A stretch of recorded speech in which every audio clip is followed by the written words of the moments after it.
Alright, so today's video we are going to be looking at getting rich straight from vendors, and I do not mean by gambling. That is a completely different thing altogether. I'm not going to be talking about that one in this video. What I am going to be talking about is literally just shopping straight from the trade section of vendors.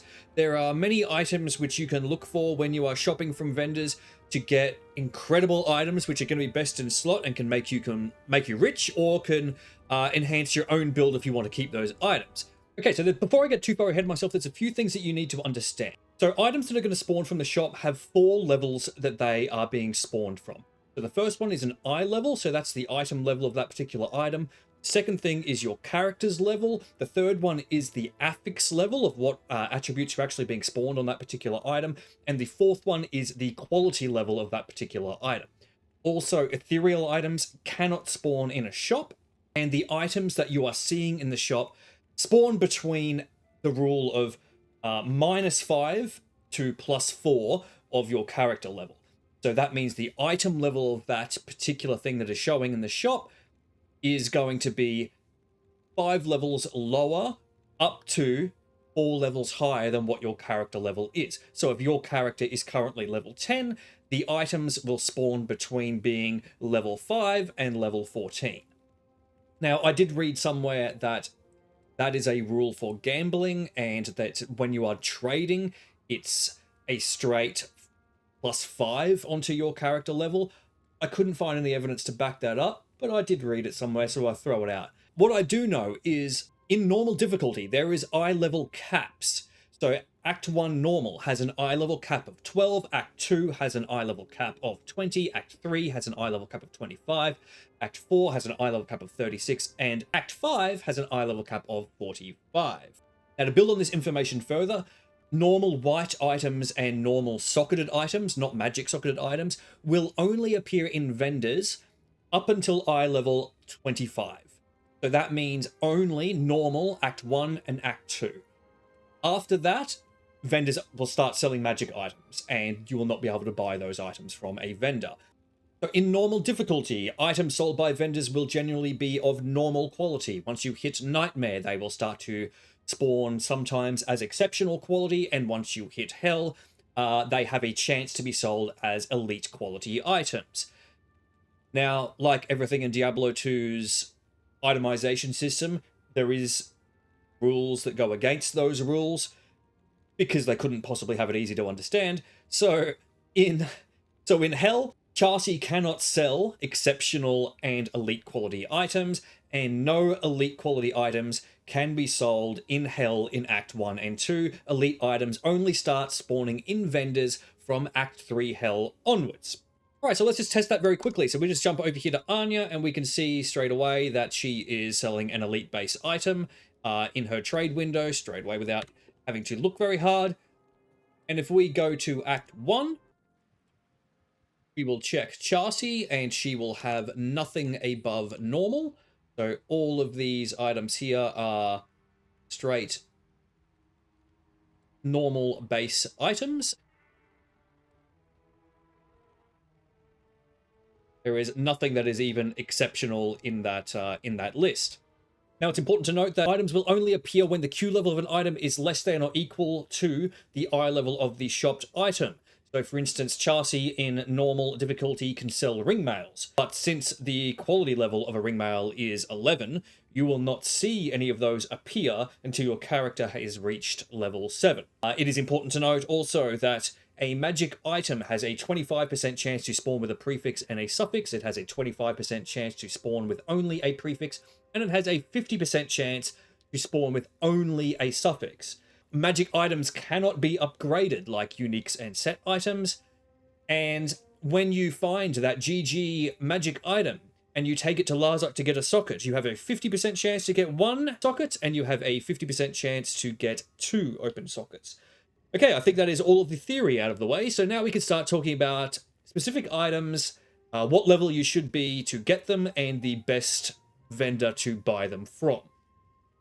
Alright, so let's kick things off with our first item. So our first item is going to be a pair of 320 gloves. What this means is there is +3 skills and 20 increased attack speed. The only skills that can spawn on a pair of 320 gloves passive and magic skiller of Amazon, the bow and crossbow of an Amazon, and the javelin and spear from an Amazon, and then the martial arts of an assassin. No other character class can get a skill on a pair of magic gloves like this.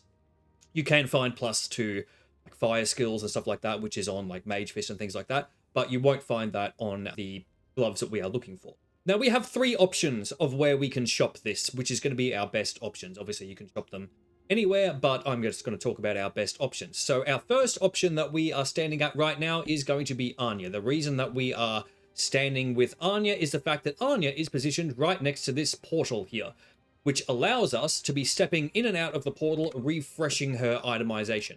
Because when we go onto our trade section, we do not have a refresh button like we do when we go to gamble. So when you gamble, you can refresh. When you go to trade, unfortunately, you need to be leaving town and coming back for that to refresh.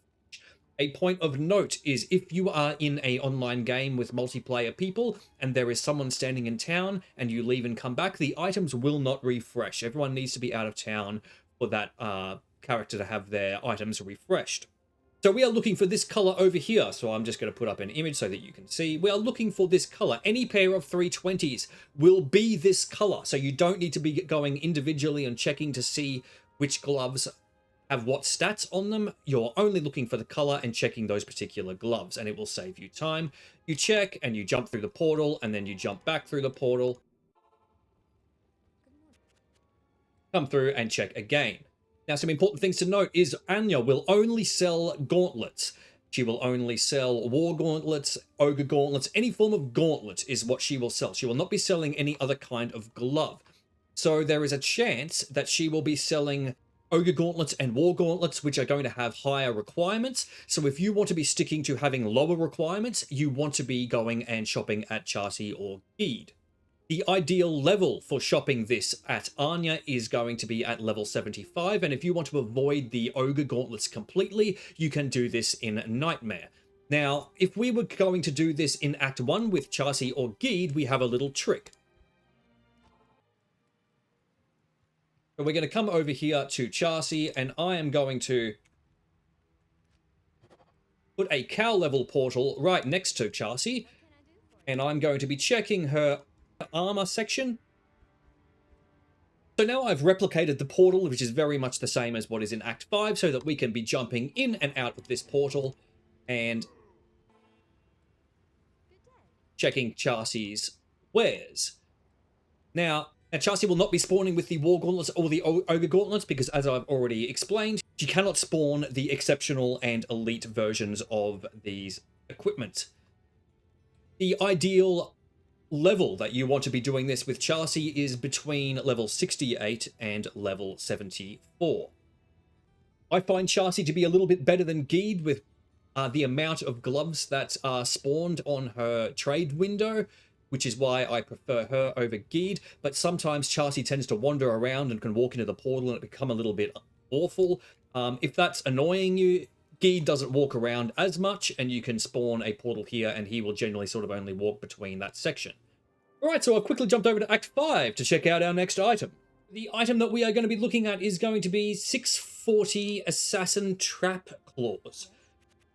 So we want to come into the trade section here. We're going to be looking at these claws that she's got for sale here, checking them and doing the same thing, jumping through the portal and jumping back.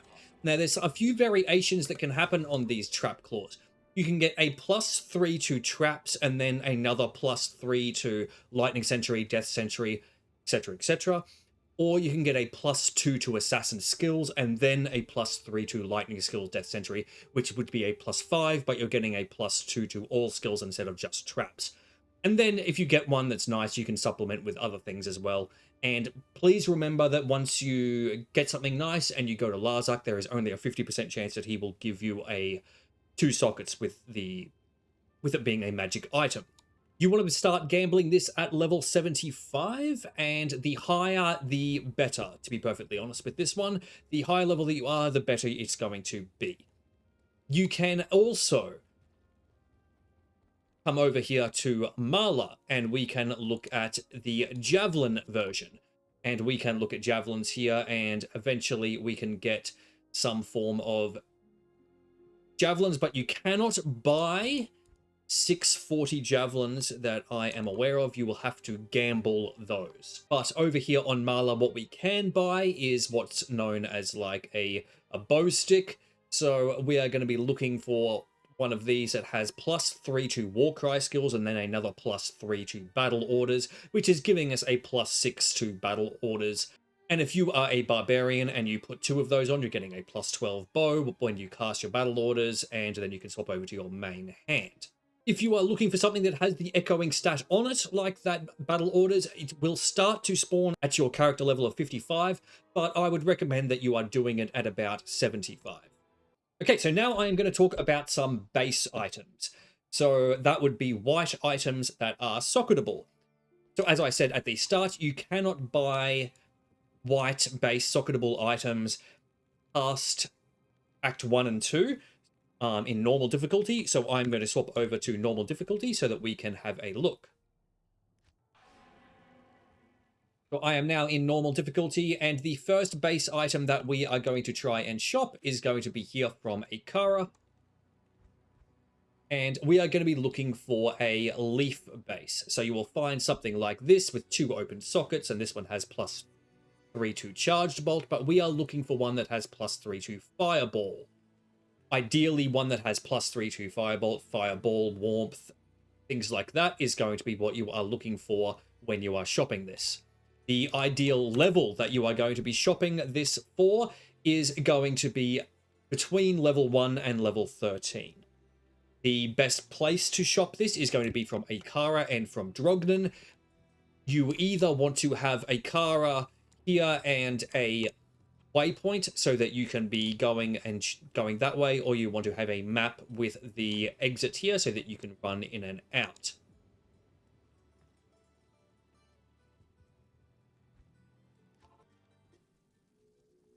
If you are doing it from Drognan, you want to have the exit here so that you can just run out of the gate and then run back in to refresh. Another thing that we are going to be shopping from Drognan is going to be a white base. So a white base is going to be looking for a wand, which is going to be white, like something like this bone wand here, which is going to be a white wand like that, but you are looking for a mod on it that is going to have +3 to bone spear, and ideally some other nice skills which you are currently using. So it could be golem or corpse explosion or lower resist or whatever it is that you're using. Ideally is what you would have on that. But the main skill that you are looking for is the +3 bone spear. You do need to be level 13 for this affix to start spawning with the +3 bone spear to actually appear on the wand, and you cannot buy just any wand. You have to be buying a bone wand. If you are buying a U wand, it will only get 1 socket. If you are buying a normal wand, it will only get 1 socket. If you find something like this, so this is a bone wand, it has 2 sockets, it has +1 to bone spear, obviously that would work okay, but we are looking for something with +3 to bone spear to get the +7. Finally on that, if you are buying a white wand that has no sockets in it and you do the cube recipe, it will be a 50% chance to get either 1 or 2 sockets, or you could take it to Lazark for a 100% chance to get 2 sockets in your base item. Okay, the last item I am going to touch on is going to be a Jeweler's Armor of the Whale. I don't want this video to be super long. I could probably add heaps more items onto this list, but I'm going to cut it off here. So most people would be aware of what a J-mod is, which is a Jeweler's Monarch of Deflecting. So a Jeweler's Armor of the Whale is going to be a very similar sort of thing. So we're looking for a magic armor with 4 open sockets and a bunch of life or some other desirable stat, whether it's a resistance or faster hit recovery or whatever it's going to be. But the 4 open sockets plus a desirable mod is basically what we're looking for. You can shop this armor from basically any vendor. I would recommend that you are probably about level 70 in order for this to be spawning correctly and of somewhat frequency. Currently, I'm going to be doing this from Chassis, so I'm going to run over to Chassis here, and I could do the cowl portal here if I wanted to do it super quick, or I could run over to Chassis and check armors here. There's an Armor of the Whale here already, but it has no sockets, so it's kind of useless to me. After we finish checking out armor, we can run out of the gate, and I can And we can tele back into chassis, and you can see that we have changed this, and we get a now we have a mechanics of the Colossus. So we're effectively halfway there already. So we're gonna run back out, and we're gonna tele back in. Just doing this over and over.